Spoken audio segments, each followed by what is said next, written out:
He works on building experiential versions of the future and interacting with networked, smart and autonomous things. Please welcome founder AutomatoFarm, Shanghai and lecturer CIID, Simone Rebaudengo.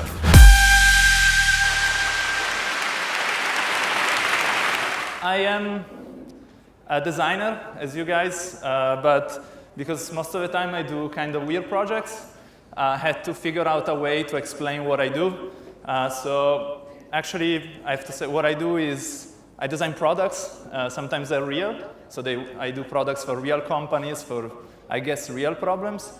Sometimes I do fictional products. So I do things that come from the future, or they're trying to portray a little piece of the future in order to have a discussion about what the hell are we doing with technology. Today we're going to talk a bit about data, AI, all these things, but actually my main aim to work in this field is actually to make not so intelligent things. So I want to build products that are not scary, that they're not going to kill you when you sleep, they're not going to look human, they don't have to talk. So I do a lot of work, with companies like Google, like BMW, to figure out how to make their technology less scary and maybe more kind of relatable. As I said, I also work a lot in the field of futures, which now is a very hype thing. But rather than making only talks about it, we're actually building probably the biggest place where future is going to be situated. So at the moment, I'm working with the Museum of the Future in Dubai to build this thing. I mean, I'm not an architect, so I'm not actually building the thing, but I'm building like some sort of content inside. And I think in the recent years, I've been working more and more in the field of like, how does all this hype about machine learning and artificial intelligence actually impact our work as designers. So I've been really working on different tools that I cannot talk about for companies that I cannot talk about, as everyone, that's kind of the joke. But yeah, to really figure out how do we collaborate with machines in the world of design. As I said, I have a small studio called AutomatoFarm based in Shanghai. This is our object version of self. But anyway, I'm going to start actually talking a bit about something completely different. Because in the past months, I've been working a lot in the field of space and life in space. And it's kind of a very interesting thing, because when you think about NASA, you think about super crazy high-tech stuff.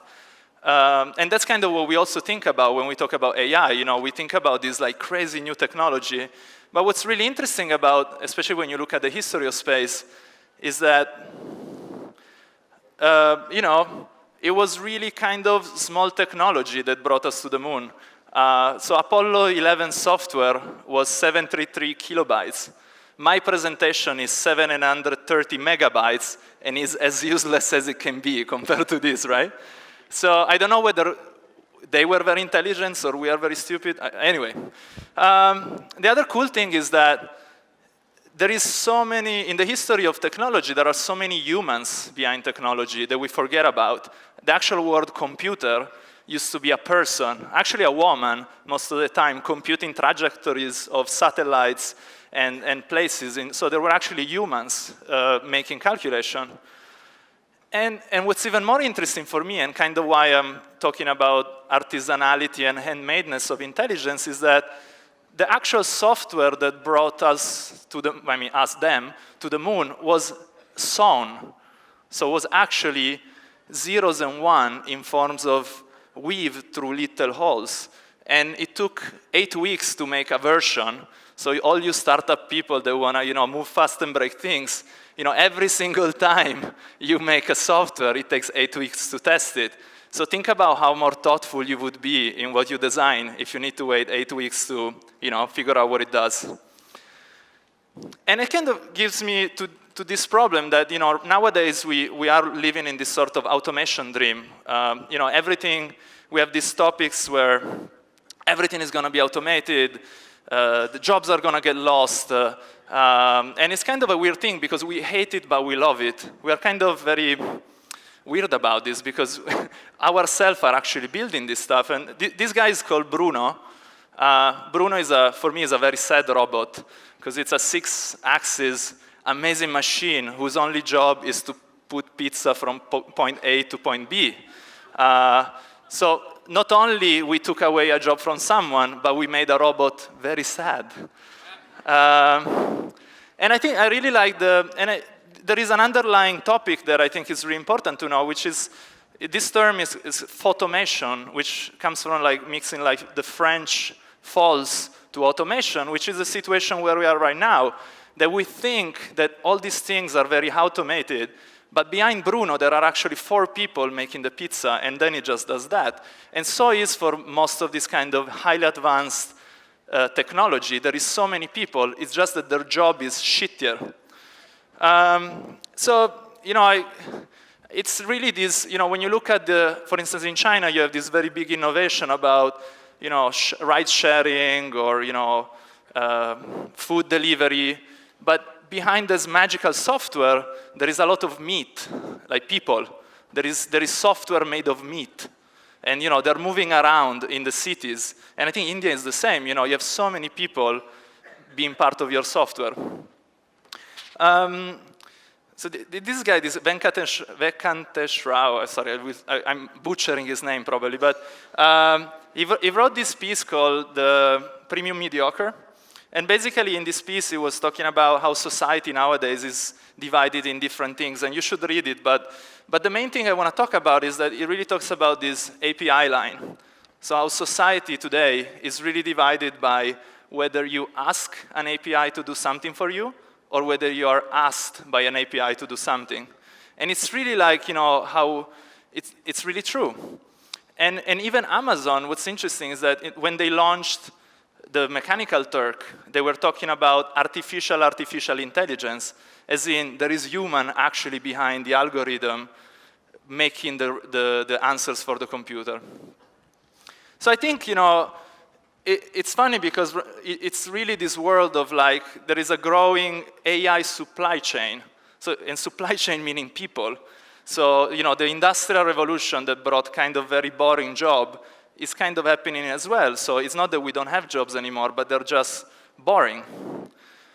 And so, and maybe there is also sort of maybe like a training line. And what's funny about it is that if you're under the training line, you're actually be paid to train an algorithm, but all of us are actually not being paid, and we're anyway training algorithms every day on Facebook and so on. So anyway, I'm going to go fast through this, but what I'm trying to do is, I think also what John talked about is like, I'm trying to make artifacts in order to talk about this, because you can talk about it as much as you want, but until you make something, you don't really understand what you mean. So a lot of my projects are around this idea of how do I take all these complex future issues or present issues and embed it into small, simple things. So one of my projects, like 5 years ago, was really talking about this problem about how do we show all the humanness behind these algorithms. And so we built a fan. Why not? But basically, the main point of this object was how do we surface, rather than controlling the object, controlling the people that we might ask to in order for this fan to work. So really, in this fan, you can control the age, the sex, the religion, the level of education of someone that we actually find on a platform, a Mechanical Turk, to actually answer the question, should I focus on this person, on this other person, which is actually a problem that a future fan might have. And so basically, we built this thing to actually work. So we actually send these questions to people on Mechanical Turk, and we said, do you want to focus on person A or person B? And then the person would actually decide, okay, I want to focus on person A based on whatever data we gave him. And so, for instance, I say, focus on the thinner person, and then he would do that. But then actually what was fun is that we asked them also the reasoning behind it. And so, this guy was like, focus on the thin person, because I don't really like fat people, I then should sweat more. It's rude, right? But this is the logic that someone might, the kind of effort that someone might take to be an API for a fan. And, and this is really, is wrong, but it's very human.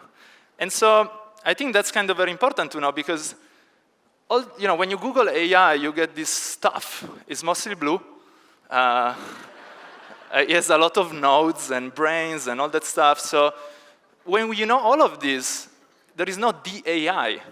There is only bored people behind computers training algorithms. That's what it is. And also, it's not going to take your job, because your job actually is going to be taken by your boss that is buying a software to make your work redundant.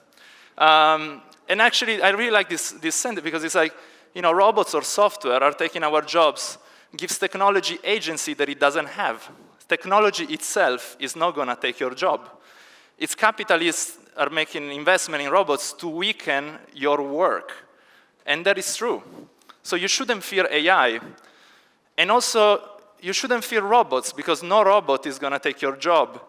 But it's the guy on your left that is developing something, and you don't know, that is going to take your job. So watch around you. Some of you in here is actually doing this, and we're going to find him out tonight after beers. Anyway. So really the point for me is like, so how do we deal with this? Everyone is telling us that design is going to end, and companies like Alibaba are creating software that makes 7 gazillion banners. Anyway, who wants to do banners? Doesn't matter. But anyway, they're doing it, and they're happy about it, and they say that our job is ended. But so how do we really handle this? So this kind of brings me to the start of this talk and this title that I was really happy that I could find a word that starts with A, so then you can make the joke. And anyway, like that's what you do when you make a presentation. You're there and you're like, let me find some nice word that rhymes with this, and you feel good with yourself. Anyway, so in the last years, I really tried to dive down inside this black box of machine learning and artificial intelligence, and really started to see as a material that you can shape as a designer. Because technology, like wood, is a material. Algorithms are a new material.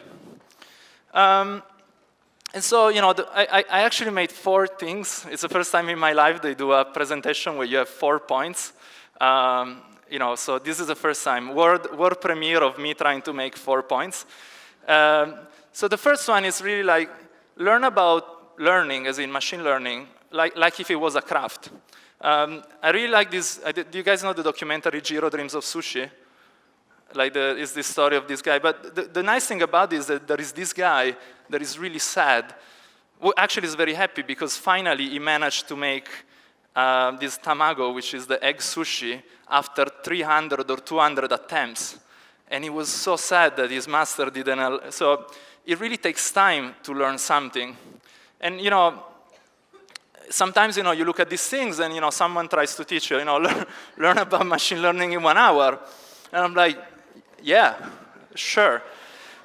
But, I think what's missing is that you might learn the code, but you don't know what you're going to do with it, and you're not going to be able to explain it, and even less make an interface for another human to understand what the hell you're saying. This is my favorite graphs about neural networks and machine learning. It kind of exemplifies most 99% of understanding of people. You put some garbage into something that you don't know what it does, but then it's going to be good. It's going to be amazing. It's going to be perfect, and we're going to drive cars with it. And you're like, what? So really, for me, it's like, how do we dive inside this black box of question marks? Because, the problem is that not knowing, you can also be very optimist. Kind of ignorance is a bliss, that bullshit. But yeah, companies in technology are really into this, be very optimistic. And then, you make cars, and you don't even have a steering wheel anymore because your technology is so great, even though you took 1 hour to learn about machine learning. Luckily, they also help us by making patents where basically they say, well, if it hits you, we're going to have some sticky tape on top, probably from 3M, in order to, kind of block you. And, when artificial intelligence hits you, it hurts. So anyway, I'm kind of going to go long, I think, because, but sorry, guys. But anyway, So I think that, the Nest was probably the first product that was launched in the market with the idea of being a learning device. So, it was this slick thing, it was amazing.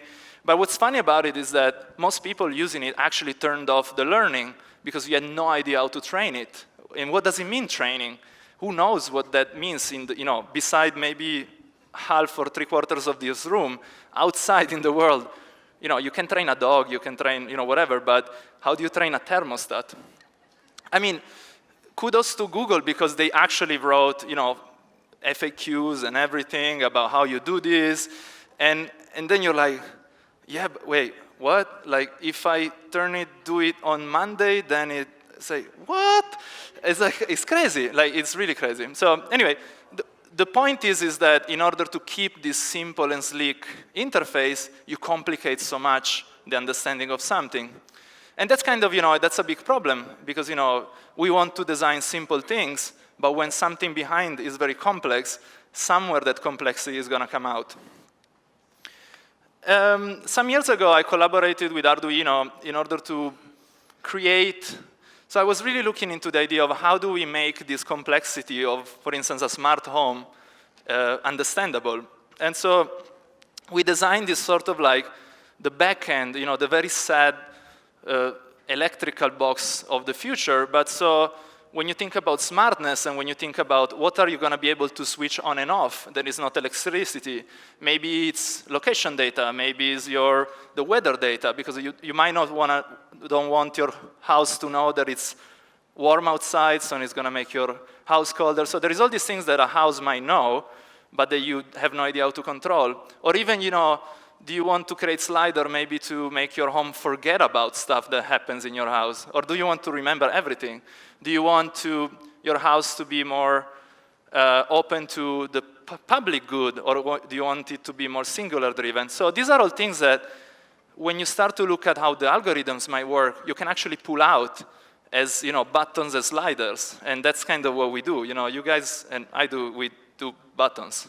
So let's make more buttons for less magic and simple things, more sliders and buttons. I think I said buttons enough. So the second point I want to make is really like, we should think about partnering with machines, because when you look, this picture is for me, it's very telling, because there is something about AI researchers that really enjoy doing, which is making stuff to beat us at video games and games. And I don't understand, like, why can you do something else? Let us play games, have fun with it, and let your computer do, whatever, solve global warming, poverty, whatever, but not games. And this is, Garry Kasparov when he lost against Deep Blue. This was the first time a machine beat a human, and it was a tough moment. But I also love this guy, because this guy is really the image of this kind of this pleasure that we have in seeing a poor guy losing against a computer. So, but actually, what's interesting about Kasparov is that he didn't say, yes, that machine beat me, but he said, you know what? I'm going to partner with a computer, and I'm going to kick his ass. So actually, he invented this new way of playing, which is called the centaur. And the centaur is this, mythological half man, half horse, which is kind of what he was trying to do. How do we partner with a machine to really make the best of our abilities? Machines are good at calculating, and I'm good at being there. So instead of fighting, why don't we partner? And it's really, and I think right now there is a lot of interesting experiments around this. Like Robin Sloan is a sci-fi writer, and he created his own sort of autocomplete, which is trained on all the books that he likes about sci-fi. And it is a partnership. He's writing, the thing is suggesting something, he doesn't like it, he changes it. And this is really like co-creation with a machine. And and he talks about it in a very interesting way, because it's like, the idea here is about augmenting, it's about partnering together. So actually, it's not about making it easier, but it's harder. And also, what you come up with is going to be completely bonkers, which is maybe something that we want to do. So in theory, I'm a product designer, so I was doing chairs and that stuff, but I'm really bad. Every Italian designer needs to make a chair, and I'm 33, and my moment came, and I was like, fuck, I need to make a chair. How am I gonna do it? And I'm like, well, why don't I make an algorithm to help me? So I worked for this exhibition called Made in Machina, which is a joke about China as well, but some of you might get it. But anyway, it was anyway, so it was in China. But so what we try to do is really, how do I make a product by creating something that gives me inspiration? And in this case, as I was in Shenzhen, what is nature? What is materiality in Shenzhen? And materiality and nature is componentry, is devices, is screens and cables. And so what we did is really we tried to take, scrape the nature of Alibaba, mix with some sort of Nordic design philosophy because it's stylish, train this weird inspiration machine and generate these weird briefs. And then actually ask some better designers to make them that I wasn't doing, and then ultimately make products. And what's really fun is that when is there a storm or someone in the back? Anyway, microphones today have life. So what's interesting is that when you brainstorm with a machine, they're really fast. We don't need Post-its. And you come up with these very weird things like ceramic for Android only. So we really try to mix and match ceramic and phones, like vases and phone, lamps, and we came up with these 3 products. One is by mixing together plugs and chairs. We created this battery pack adapter chair, which is a chair that has every possible adapter you want, and it's also designed in a very fancy Nordic style. My favorite, by putting together game controllers and vases, we had this ceramic game controller, which is shaped as a Nintendo Wii, but made completely of ceramic. So I don't know what games you can create with a controller that is extremely fragile, but could be fun, when you make a very fragile game. And also this one went really well in China,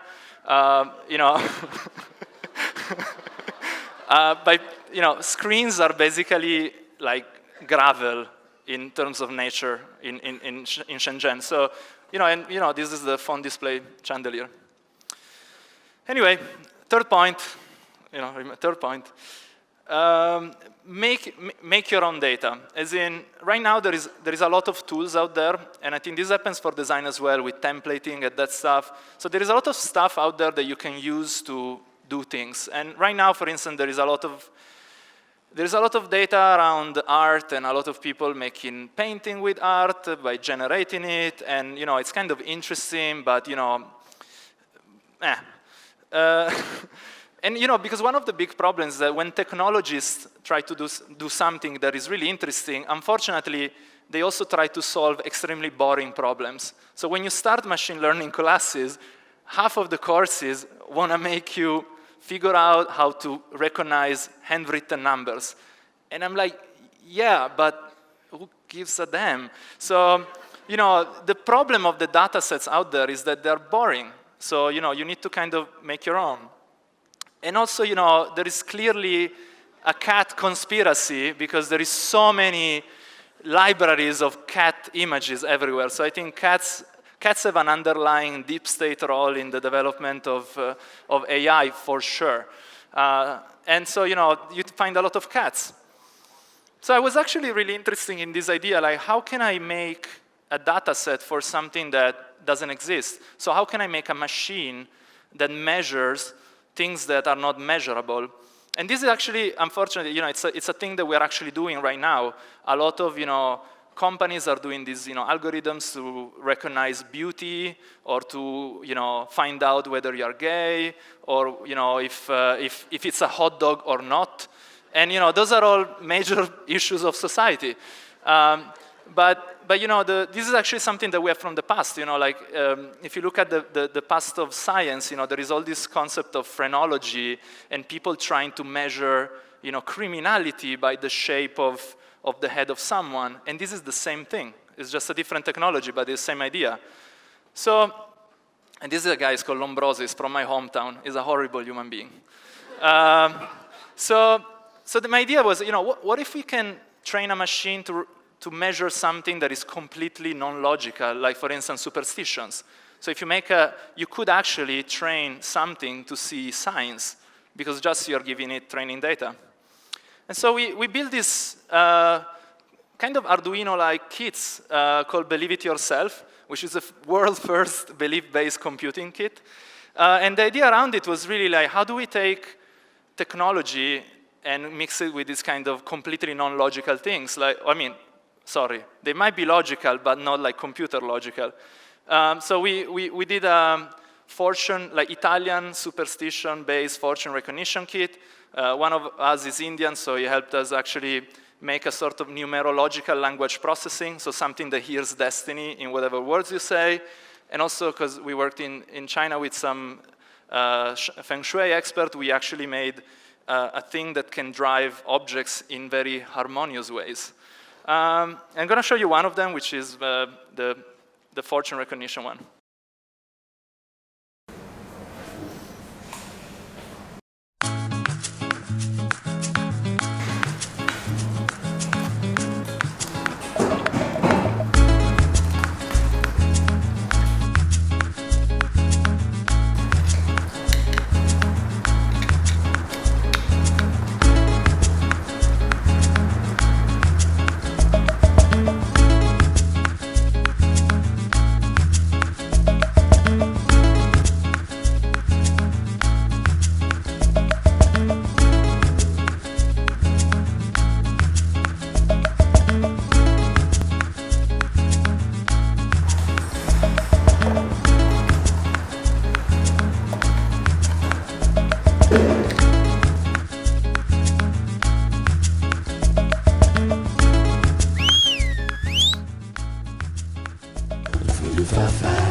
Yeah, so really, you can basically...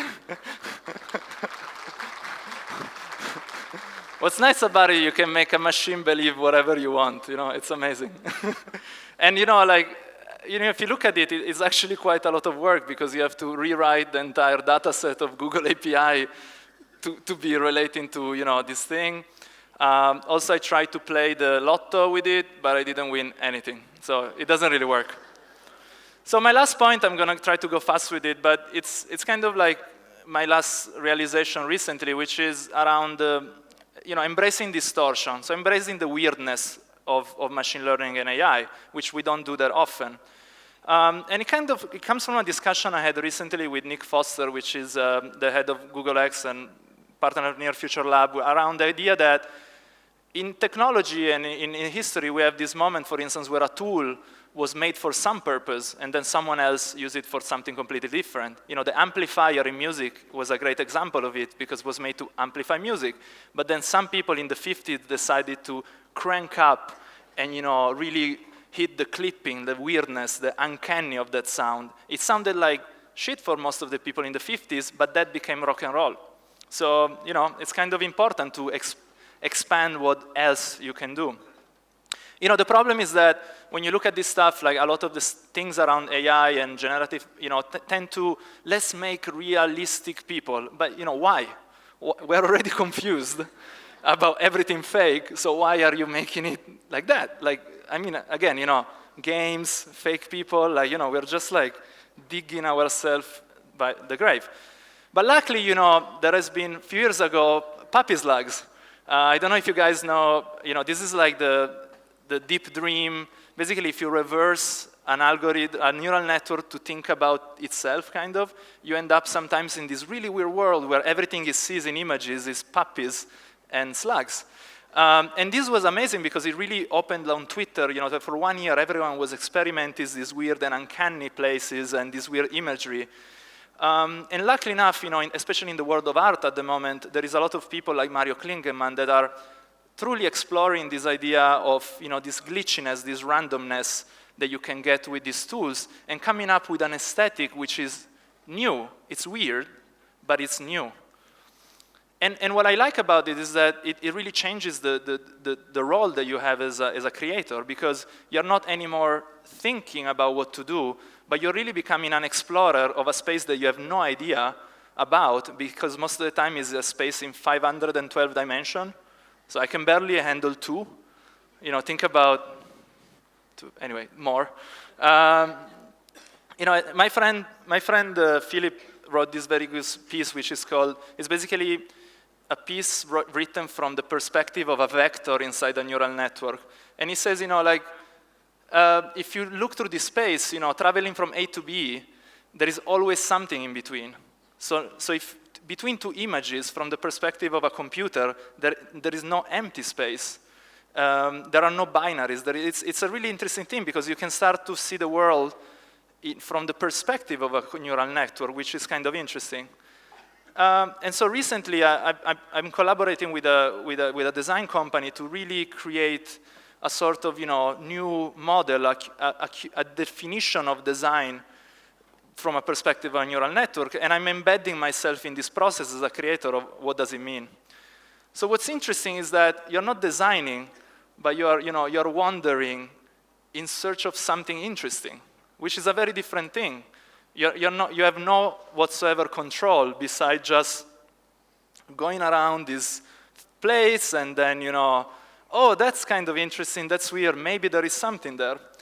And so it almost becomes a sort of generative, you know, sightseeing, because you have to remember where you were.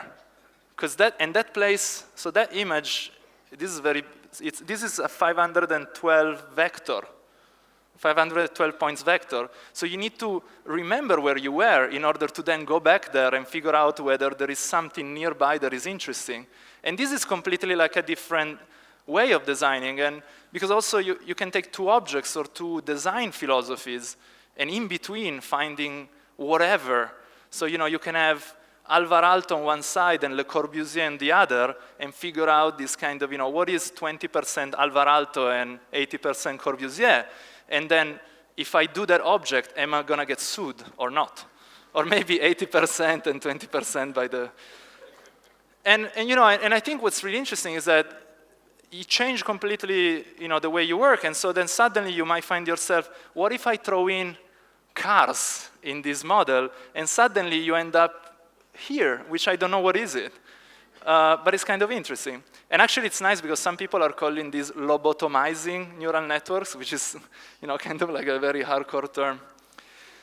Anyway, so my conclusion is that I think we should really think of this AI stuff not as this like magic wand, this magic thing that is gonna solve everything, but really as a rough new material, like a craft.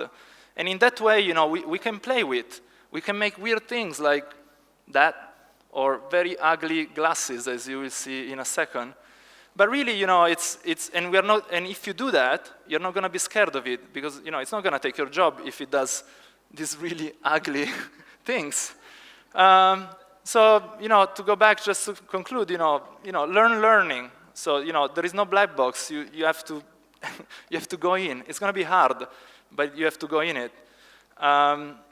You need to, don't hate your machine. Is a friend if you treat him well. You know, be a centaur. You know, collaborate, create your own tools. You know, make your own data. Don't stop at these examples that you find online, but really, don't think about big data. Think about small and cool things. And you know, if you do extremely weird stuff, it's okay. It's actually, you know, you may end up that you finally discover, you know, the rock and roll of the future. Thank you.